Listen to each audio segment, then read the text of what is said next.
নিজেকে উপহার দেওয়া 24 পিসেসের স্কেচিং পেন্সিল দিয়ে প্রথমে যে ছবিটা আমি এঁকেছি সেটা হচ্ছে বাইতুল্লাহ। আমাদের প্রত্যেক মুসলমানেরই একটা স্বপ্ন থাকে কাবা ঘর পরিদর্শন করার বা হজ করার। আল্লাহ যদি আমাকে সেই সুযোগ দেয়নি, তবে ইনশাল্লাহ নিয়ত আছে প্রত্যেকের এই আশা যেন পূরণ হয়, সেই দোয়া করে চলেন দেখে নিই কীভাবে এঁকেছি ছবিটা। আমি প্রথমে চারকোল পেন্সিল দিয়ে ট্রাই করার চেষ্টা করেছি ব্ল্যাক পয়েন্টটা করার, কিন্তু খুব রুড হওয়ায় আমি 12B পেন্সিল শেডটা নিয়েছি। সেটা দিয়ে সবচেয়ে যে গাঢ় ব্ল্যাক পয়েন্টগুলো আছে আমি সেগুলো ড্র করে নিলাম। তারপর এতো ড্র করছি করছি করছি শেষ হয় না কেন, দ্রুত শেষ হোক।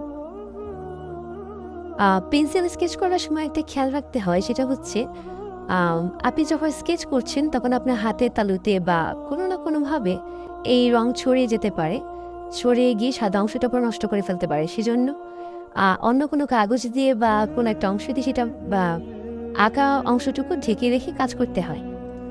আচ্ছা, তারপরে যে ডিটেলস কাজ করছি, সেই ডিটেলস কাজের শেষে একটু ফিনিশিং দিলাম। সাধারণত পেন্সিল স্কেচের কোনো রুলস অ্যান্ড ফলো করিনি, বাট নিজের সেলফ স্যাটিসফ্যাকশন যে কি আমি শান্তি পাই। তারপর মিনারের ডিটেলস কাজগুলো করে নিচ্ছি। আলো ছায়ার অংশটুকু স্পষ্ট করার জন্য ছায়ার অংশ ছায়া এবং আলোর অংশটুকু আলোকিত করে রাখলাম। এই তো। তারপর মিনারের সামনে মানুষগুলোকে আবছা করে মানে জাস্ট একটা প্রতিকৃতি দেওয়ার চেষ্টা করেছি খুব দ্রুত, যেহেতু মানুষের শেপ জাস্ট পিছন দিক থেকে তাদের শেপটা বোঝা গেলেই হলো। খুব কাছের খুব দূরের মানুষগুলোকে একটু ছোটো করে আর কাছের মানুষগুলোকে তুলনামূলকভাবে একটু বড় করে রেখেছি।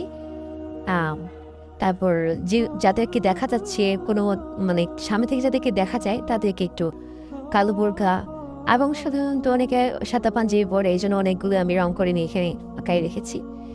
তারপর সিগনেচার, যদিও সিগনেচার এক ঠালাই করতে গিয়ে আমি কেটে ফেলেছি একদম। এই তো আমার আঁকা সম্পূর্ণ হলো।